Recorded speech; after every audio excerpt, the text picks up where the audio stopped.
Hi, it's Miss Ray. I'm back again with The Thief of Always. Last chapter, Harvey was back at the house and he found Stu Cat led him to a box in the basement where he knocked the lock off to see who was inside. Was it Karna or was it Mrs. Griffin? We'll find out. And it looks like today that somebody is going to be melting as well.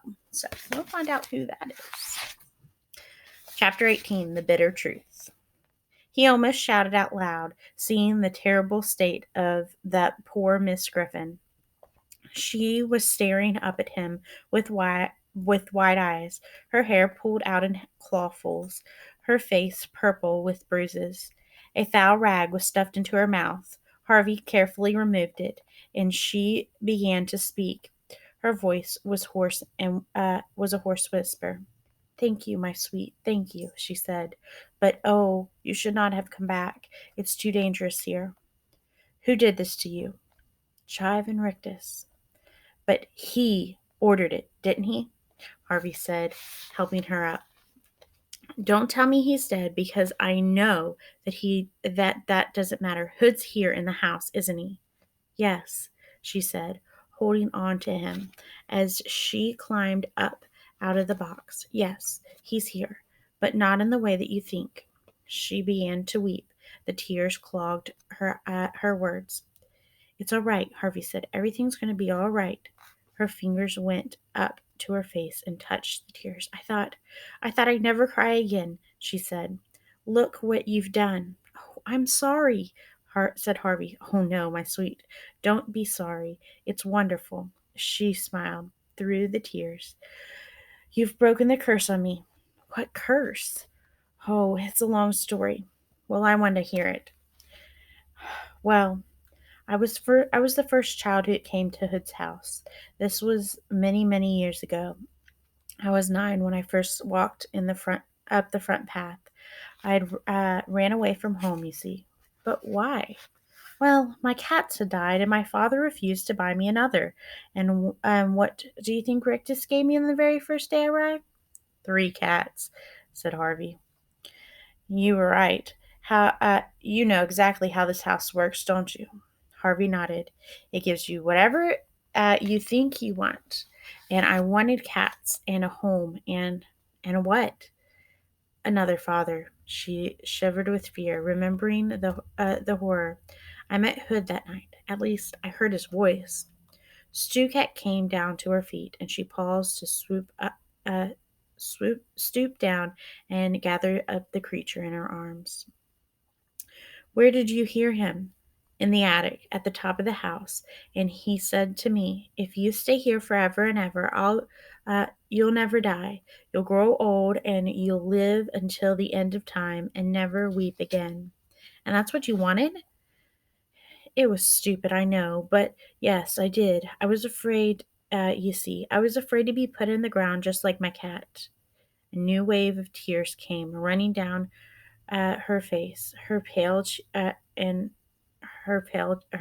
pale cheeks. "I was running away from death." "Straight into its house," Harvey said. "Oh, no, my child," Mrs. Griffin corrected him. "Hood is not death." She wiped away her tears so that she could see Harvey more clearly. "Death is a natural thing. Hood is not. I would welcome death now like a friend I'd driven away from my door. I've seen too much, my sweet, too many seasons and too many children." "Why didn't you stop him?" "I have no power against him. All I could do was give the children who came here as much happiness as I knew how." "So, how old are you?" "Who knows?" she replies, laying her cheek against Stucat's fur. "I grew up and old in a matter of days, but then as time passed, it lost its grip on me. Sometimes I wanted to ask one of the children what year it was in the outside world." "I could tell you." "Please, don't," she said, putting her fingers to his lips. "I don't want to know. I don't want to know how the years have flown. It would hurt too much." "What do you want, then?" "I just want to die," she said with a little smile. to slip out of the skin and go to the stars. Is that what happens? It's what I believe. But Mr. Hood won't let me die. Not ever now. That'll be his revenge for helping you escape. He already had Blue Cap murdered for showing you the way out. Hood's going to let you go? I promise, Harvey reassured her. I'm going to make him. She shook her head. You're so brave, my sweet, but he won't let any of us go now. There's such a terrible emptiness inside him. He wants to fill it with souls, but it's a pit, a bottomless pit. And you're both headed for it, said an oily voice. The speaker was Mar. She was oozing down the stairs. We've been looking up and down for you, she said to Harvey. You better come with me, child. She extended her arms in Harvey's direction. He remembered all too well her transforming touch. Come, come, she said. I might still be able to get you out of this. Maybe I can turn you into some kind of humble creature. Ah, he likes humble creatures, does Mr. Hood. Please, worms, scabby dogs, come to me, child, quickly. Harvey looked around the cellar. There were no other ways out. If he was to get Mrs. Griffin up into the sun, it had to be by the way of those stairs, and Mar was standing in front of them. He took a step in her direction. She smiled toothlessly. Good, child, good, she said. Don't, Mrs. Griffin said. She'll hurt you. Hush, woman, Mar said. We're going to have to nail the lid down next time. Her greasy green eyes looked back in Harvey's direction. He knows what's good for him, don't you, boy? Harvey didn't reply. He simply kept walking towards Mar. Those fingers seemed to be growing like snell horns, reaching out to fix upon his face. You've been such an obedient boy. Maybe I won't turn you into a worm after all. What would you like to be? Tell me what's in your heart. Never mind my heart, Harvey said, reaching out towards Mar. What's in yours? A puzzled look came over Mar's face. Mine? She said. Yes. What do you dream of becoming? I don't dream, she said defiantly. You should try it. If you change me into a worm or a bat, what could you do for yourself? The defiant look on her face became bafflement, and the bafflement turned to panic. Her outreached fingers began to retreat into herself. Harvey reached for them like lightning, however, interweaving his fingers with hers. What do you want to be? He turned and asked her again. Think. She started to struggle, and he felt her magic surging through his fingers into his, attempting to work their magic to change him. But he didn't want to be a vampire bat anymore. He certainly did not want to be a worm. He was quite happy to be himself. The magic, therefore, had no hold on him. Instead, it flowed back into Mar, who began to shake as though she was dipped into icy water. What are you doing? She demanded. Tell me what's in your heart, he said, uh, returning her invitation. I'm not telling you, she replied, still trying to wrestle her fingers free of him. But she was not used to having her victims resist her in this way. Her muscles were soft and flabby. She pulled and pulled, but she couldn't escape him. Leave me alone. If you harm me, Hood will have your head, she said. I'm not harming you, he replied. I'm just giving you everything that you've ever dreamed of. The way you let me have my dream. I don't want them, she yelled, struggling more than ever.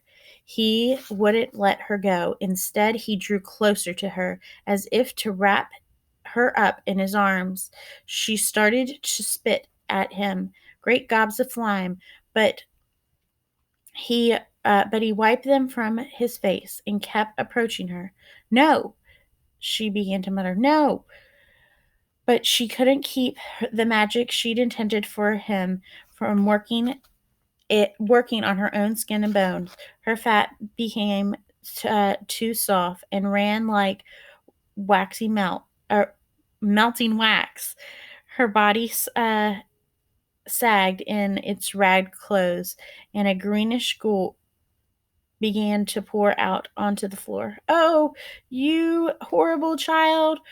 What dream had this been, Harvey wondered, that was turning Mar into mush?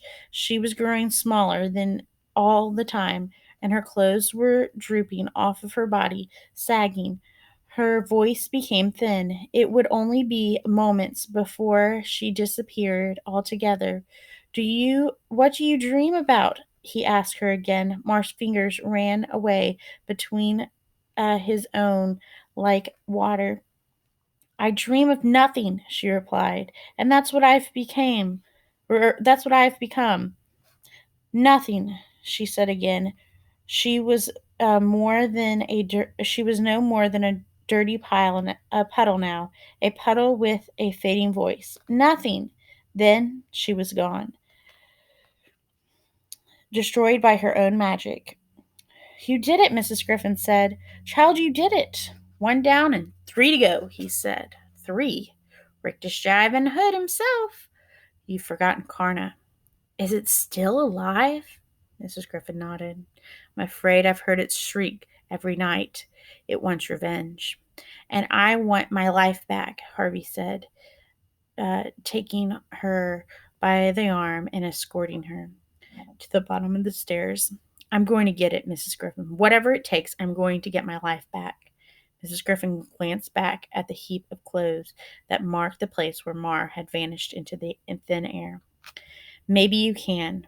Of all the children who've been welcomed here, maybe you're the one who can beat Hood at his own game.